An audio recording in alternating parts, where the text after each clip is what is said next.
उसने अपना नाम अनीता बताया था। उम्र करीब 40 वर्ष। सिंपल साड़ी, लंबी चोटी, चेहरे पर कोई मेकअप नहीं। आंखों में एक अजीब सा कुतूहल जो उसे खास बनाता था। 2 से 4 दिनों से देख रहा हूँ उसे। हमारी यूनिवर्सिटी में मनोविज्ञान की प्रोफेसर बनकर आई है और मैं अर्थशास्त्र पढ़ाता हूँ। साहित्य में रुचि होने की वजह से मैं अक्सर लाइब्रेरी में 1 से 2 घंटे बिताता हूँ।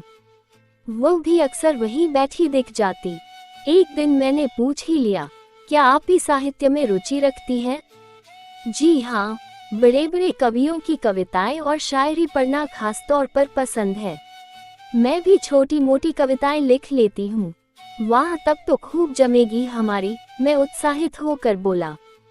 उसकी आंखों में भी चमक उभर आई थी। हमारी बनने लगी। अक्सर हम लोग लाइब्रेरी में पुरानी किताबें निकालते और फिर घंटों चर्चा करते। व्याख्याओं के लिए लाइब्रेरी में 2 कमरे अलग थे, जिनमें शीशे के दरवाजे थे ताकि बातचीत से दूसरे डिस्टर्ब न हो। एक दिन मैंने सवाल किया, मैंने अक्सर देखा है आप घंटों यहाँ रुक जाती हैं। घर में पति वगैरह इंतजार तो नहीं करते? मैंने जानबूझकर पूछा। वो हंस पड़ी। नहीं, मेरे घर में पति नाम का जीव नहीं जो चाबुक लेकर मेरा इंतजार कर रहा हो। चाबुक लेकर? मैं हंसा। जी हाँ, पति चाबुक लेकर इंतजार करे या फूल लेकर, मेरे साथ ऐसा कुछ नहीं, क्योंकि मैं कुंवारी हूँ। कुंवारी? मैं चौंका और फिर कुर्सी उसके करीब खिसका ली। यानी आपने अब तक शादी नहीं की? मगर क्यों? कभी पढ़ने का जुनून रहा तो कभी पढ़ाने का। शायद एक वजह ये भी है कि आप जैसा कायदे का शख्स मुझे मिला ही नहीं। तो क्या मैं आपको मिलता और प्रपोज करता तो आप मुझसे शादी कर लेती? मैंने शरारती लहजे में कहा। सोचती तो जरूर, उसने भी आंखें नचाते हुए कहा। वैसे आपको बता दूं, घर में मेरा भी कोई इंतजार करने वाली नहीं। क्या आप भी कुंवारे हैं? कुंवारा तो नहीं, पर अकेला जरूर हूँ। बीवी शादी के 2 साल बाद ही एक दुर्घटना में मौत हो गई। उफ, सॉरी, तो आपने दूसरी शादी क्यों नहीं की? कोई बच्चा है? हाँ, बेटा है, बेंगलुरु में पढ़ रहा है। अभी तक बीवी को नहीं भूल पाया हूँ। कहते हुए मैं उठ खड़ा हुआ। मेरी क्लास का समय हो रहा है, चलता हूँ, कह मैं चला आया। उस पल अपनी बीवी का ख्याल मुझे बहुत आया। मैं स्वयं को संभाल नहीं पाया था, इसलिए चला आया। मेरी संवेदनशीलता को उसने भी महसूस किया था। अगले दिन वो स्वयं ही मुझसे बात करने आ गई। बोली, आई एम सॉरी, आप वाइफ की बात करते हुए काफी इमोशनल हो गए थे। हाँ, दरअसल मैं उससे बहुत प्यार करता था। उसके बाद बेटे को मैंने ही संभाला। आज वो भी मुझसे दूर है तो थोड़ा दिल भर आया था। मैं समझ सकती हूँ। वैसे मुझे लग रहा है कि आप संवेदनशील होने के साथ साथ बहुत प्यारे इंसान भी हैं। मुझे इस तरह के लोग बहुत पसंद हैं। ओके, तो आप मुझे लाइक करने लगी हैं। उसकी बात का रुख अपनी फेवर में करने का प्रयास करते हुए मैं हंस पड़ा। वो कुछ बोली नहीं, बस नजरों से स्वीकृति देती हुई मुस्कुरा दी। माहौल में रोमानियत सी छा गई। मैंने धीरे से उसका हाथ अपने हाथों में ले लिया और फिर दोनों बहुत देर तक बातें करते रहे। समान रुचि और एक जैसे हालात होने के साथ साथ एक दूसरे को पसंद करने की वजह से हम अब अक्सर खाली समय साथ ही बिताने लगे थे। मैं अक्सर उसके ख्यालों में गुम रहने लगा। न चाहते हुए भी लाइब्रेरी के चक्कर लगाता। 44 साल की उम्र में आशिकों जैसी अपनी हालत और हरकतें देखकर मुझे हंसी भी आती और मन में एक महका सा एहसास भी जगता। कई महीने इसी तरह बीत गए। वक्त के साथ हम एक दूसरे के काफी करीब आ गए थे। वो मुझे अच्छी तरह समझने लगी थी, पर मैं अक्सर सोचता कि क्या मैं भी उसे समझ पाया हूँ। जब मैं उसके पास नहीं होता तो अक्सर उसे गुमसुम बैठा देखता, जबकि मैं उसे सदा मुस्कुराता देखना चाहता था। एक दिन मैंने उससे कह ही दिया, अनीता, क्या तुम्हें नहीं लगता कि अब हमें शादी कर लेनी चाहिए? तुम कहो तो तुम्हारे माता पिता से मिलने आ जाऊं? सुनकर वो एकटक मुझे देखने लगी। उसके चेहरे पर एक पल को उदासीनता सी फैल गई। मुझे डर लगा कि कहीं वो मेरा प्रस्ताव अस्वीकार न कर दे, पर अगले ही पल वो मुस्कुराती हुई बोली, दरअसल मेरे पापा तो बिजनेस के सिलसिले में विदेश गए हुए हैं। मम्मी अकेली मिलकर क्या करेगी? ऐसा करते हैं कुछ दिन रुक जाते हैं, फिर तुम मेरे घर आ जा। मुझे क्या ऐतराज हो सकता था? सहज स्वीकृति दे दी। उस दिन वो काफी देर तक मुझे अपने घर वालों के बारे में बताती रही। मैं आंखों में आंखें डाले उसकी बातें सुनता रहा। वो अपने पापा के काफी करीब थी। कहने लगी, मेरे पापा मुझ पर जान छिड़कते हैं। यदि मेरी आंखों में नमी भी नजर आ जाए तो वे अपने सारे काम छोड़कर मुझे मनाने और खुश करने में लग जाते हैं। जब तक मैं हंस न दूं उन्हें चैन नहीं मिलता। अच्छा, तो तुम्हारे पापा क्या बिजनेस करते हैं? एक्सपोर्ट इम्पोर्ट का बिजनेस है। ओके, और मम्मी हाउसवाइफ हैं। घर को इतने करीने से सजा कर रखती है कि तुम देखकर दंग रह जाओगे। कोई भी चीज इधर से उधर हो जाए तो समझ जाना कि उनके गुस्से से बच नहीं सकोगे। अच्छा, तो मुझे इस बात का ख्याल रखना होगा, मैंने मुस्कुराते हुए कहा तो वह मेरे सीने से लग गई। मैंने देखा उसकी आंखें भर आई थी। क्या हुआ? मैंने पूछा, पर वो कुछ नहीं बोली। बहुत प्यार करती हो अपने पेरेंट्स से, तभी शादी का इरादा नहीं? मैंने कहा। मेरी बात सुनकर वो हंस पड़ी। हाँ, शायद मैं अपने पेरेंट्स को छोड़कर कहीं जाना ही नहीं चाहती। चिंता न करो, तुम कहोगी तो हम उन्हें भी साथ ले चलेंगे, वे हमारे साथ रहेंगे। ठीक है न? वो कुछ नहीं बोली, बस प्यार भरी नजरों से मुझे देखती रही। मुझे लगा जैसे उसे मेरी बात पर यकीन नहीं हो रहा, पर मैंने भी अपने मन में दृढ़ फैसला कर लिया कि अनीता के माता पिता को अपने साथ रखूंगा। आखिर उसके पेरेंट्स मेरे भी तो पेरेंट्स हुए न। पेरेंट्स के अलावा अनीता अक्सर अपने भाई और भाभी का जिक्र भी करती थी। उसने एक दिन विस्तार से सारी बात बताई कि उसका एक ही भाई है जो उसे बेहद प्यार करता है, मगर भाभी का स्वभाव कुछ ठीक नहीं। भाभी ने शादी के बाद से भाई को अपने नियंत्रण में रखा हुआ है। चलो, आज मैं तुम्हारे घर वालों से मिल लेता हूँ। एक दिन फिर मैंने अनीता से कहा तो वो थोड़ी खामोश हो गई। फिर बोली, कुछ महीनों के लिए पापा के साथ मम्मी भी गई हैं। वैसे मैंने उनसे तुम्हारी सारी बातें शेयर की हैं। उन्हें इस शादी से कोई ऐतराज नहीं। मैंने उन्हें आपका फोटो भी दिखाया है। ऐसा करते हैं नितिन, मैं तुम्हारे घर वालों से मिल लेती हूँ। मेरा बेटा भी फिलहाल घर पर नहीं है। मैंने कहा, ये तो बड़ी मुश्किल है, पर देखो मियाँ बीवी राजी तो क्या करेगा काजी। मतलब तुम शादी की तारीख तय करो, तब तक मम्मी पापा भी आ जाएंगे। हाँ, ये ठीक रहेगा, मगर तुम एक बार फिर सोच लो। शादी के लिए पूरी तरह तैयार हो ना? बिल्कुल, मैं तन धन से आपकी बनने को तैयार हूँ, अनीता ने हंसते हुए कहा तो मेरा दिल उछलने लगा। उस रात मैं बड़ी देर तक जागता रहा। अनीता ही मेरे ख्यालों में छाई रही।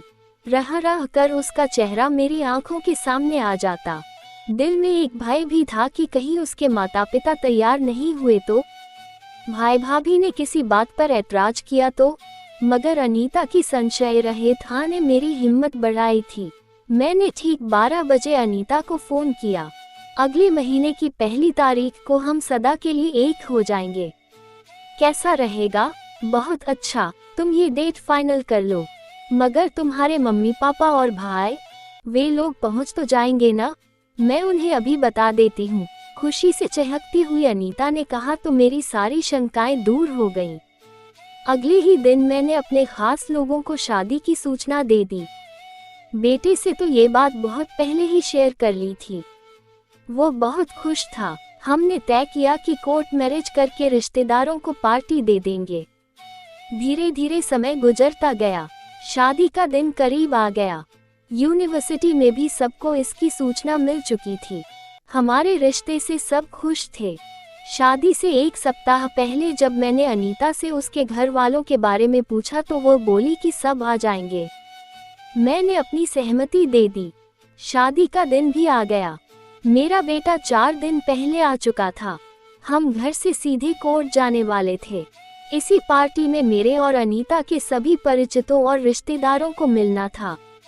वैसे मेरे बहुत ज्यादा रिश्तेदार शहर में नहीं थे और शहर से बाहर के रिश्तेदारों को मैंने बुलाया नहीं था। अनीता ने अपने रिश्तेदारों के बारे में कुछ ज्यादा नहीं बताया था। ठीक 11 बजे हमें कोर्ट पहुंचना था। मैं 10 बजे ही पहुंच गया। 11 बज गए पर अनीता नहीं आई। फोन किया तो फोन व्यस्त मिला। मैं बेचैनी से उसका इंतजार करने लगा। करीब 12 बजे 3 महिला मित्रों के साथ आई। एक वृद्ध आंटी और उनका बेटा भी था। मैं अनीता को अलग ले जाकर उसके घर वालों के बारे में पूछने लगा। वो थोड़ी घबराई हुई सी थी। बोली, मम्मी पापा और भाई सब एक साथ आ रहे हैं, ट्रेन लेट हो गई है, अब वे टैक्सी करके आएंगे, चलो फिर हम उनका इंतजार कर लेते हैं। मैंने कहा तो वो खामोशी से बैठ गई। करीब 1 घंटा और गुजर गया। इस बीच अनीता ने 2 से 3 बार अपने घर वालों से बात की। वे रास्ते में ही थे। नितिन, अभी मम्मी पापा को आने में 2 से 3 घंटे और लग जाएंगे। मैंने स्थिति की गंभीरता समझते हुए उसकी बात सहर्ष स्वीकार कर ली। हमने कागजी कार्रवाई पूरी कर ली। एक दूसरे को वरमाला पहनाकर पति पत्नी बन गए। पर मन में कसक रह गई कि अनीता के घर वाले नहीं पहुंच पाए। अनीता भी बेचैन सी थी। 2 घंटे बीत गए। मैंने अनीता की तरफ प्रश्नवाचक नजरों से देखा तो वो फिर फोन मिलाने लगी। अचानक मैंने देखा कि बात करते करते वो रुनासी सी हो गई। मैं दौड़कर उसके पास गया। क्या हुआ अनीता, सब ठीक तो है? नहीं, कुछ भी ठीक नहीं, वो परेशान स्वर में बोली। मेरे मम्मी पापा का एक्सीडेंट हो गया है। वे जिस टैक्सी से आ रहे थे वो किसी गाड़ी से टकरा गई। भाई है उनके पास, वो उन्हें अस्पताल ले गया है। मैं अस्पताल होकर आती हूँ। नहीं रुको, मैं भी चल रहा हूँ, मैंने कहा तो वो एकदम असहज होती हुई बोली, अरे नहीं नितिन, आप मेहमानों को संभालो, मैं अकेली चली जाऊंगी। सब कुछ अकेले हैंडल करने की आदत है मुझे। आदत है तो अच्छी बात है अनीता, पर अब मैं चलूंगा तुम्हारे साथ। मेहमानों को विजय देखा लेगा। बेटा जरा गाड़ी निकालना, हम अभी आते हैं, मैंने कहा और बेटे को सारी जिम्मेदारी सौंप अनीता के साथ निकल पड़ा। रास्ते में अनीता बहुत गुमसुम और परेशान थी। मैं उसकी स्थिति समझ रहा था। अनीता, एक्सीडेंट नोएडा में हुआ है। अब बताओ कि उन्हें किस अस्पताल में दाखिल कराया गया है? हम नोएडा पहुंचने वाले हैं। गाड़ी चलाते हुए मैंने पूछा तो वो कुछ देर खामोश सी मुझे देखती रही। फिर धीरे से बोली, सिटी अस्पताल। मैंने तेजी से गाड़ी सिटी अस्पताल की तरफ मोड़ दी। अनीता, फोन करके पूछो कि अब उनकी तबीयत कैसी है। चोट कहाँ लगी है, कोई सीरियस बात तो नहीं। और हाँ, ये भी पूछो कि उन्हें किस वार्ड में रखा गया है। मेरी बात सुनकर भी वो खामोश रही। उसे परेशान देख मुझे भी बहुत दुख हो रहा था। मैं भी खामोश हो। वो खामोश रही तो मैं घबरा गया। उसे झंझोड़ता हुआ बोला, अनीता तुम मेरी बात का जवाब क्यों नहीं दे रही? बताओ अनीता, क्या हुआ तुम्हें?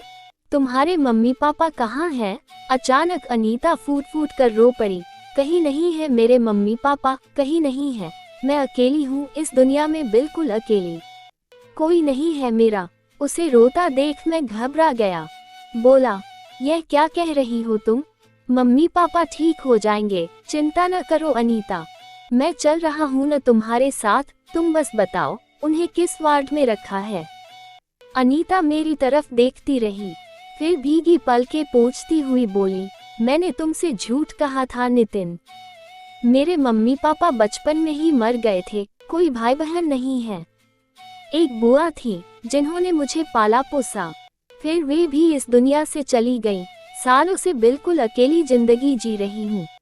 मैंने तुमसे झूठ कहा था कि मेरा एक परिवार है, मुझे माफ कर दो प्लीज। मैं हैरान सा उसे देखता रहा, फिर पूछा, पर ऐसा करने की वजह? क्योंकि मैं तुम्हें बहुत चाहती हूँ नितिन। मुझे लगता था कि यदि मैंने सच बता दिया तो तुम मुझे छोड़कर चले जाओगे। प्लीज मुझसे नाराज न होना नितिन, आई लव यू। मुझे अनीता पर कतई गुस्सा नहीं आ रहा था, उल्टा उसके लिए सहानुभूति महसूस हो रही थी। मैंने कहा, झूठी कहानियां गढ़ने की कोई जरूरत नहीं थी अनीता, मैं तो खुद अकेला हूँ, तुम्हारी तकलीफ कैसे नहीं समझूंगा। और हाँ, मैं वादा करता हूँ आज के बाद तुम्हें परिवार की कभी कमी महसूस नहीं होने दूंगा। मैं हूं न तुम्हारा परिवार, हम दोनों अकेले हैं, मिल जाएंगे तो खुद परिवार बन जाएगा। अनीता के चेहरे पर विश्वास की लकीरें खींच आई थीं। उसने सुकून के साथ अपना सिर मेरे सीने पर टिका दिया। मैंने गाड़ी संदीप के क्लिनिक की तरफ मोड़ ली। वे मेरे सहपाठी और जाने माने मनोचिकित्सक हैं। यदि जरूरत महसूस हुई तो वे अनीता की काउंसलिंग कर उसे नई जिंदगी की बेहतर शुरुआत के लिए पूरी तरह तैयार कर देंगे। दोस्तों, आपको यह मेरी कहानी कैसी लगी कमेंट बॉक्स में ज़रूर बताना। अगर आपको मेरी कहानी अच्छी लगी हो तो मुझे सपोर्ट करें और मेरे चैनल सब्सक्राइब करें ताकि आपको आगे भी इस तरह की कहानियाँ मिल सके। ओके दोस्तों, मिलते हैं अगली कहानी में, तब तक के लिए नमस्कार।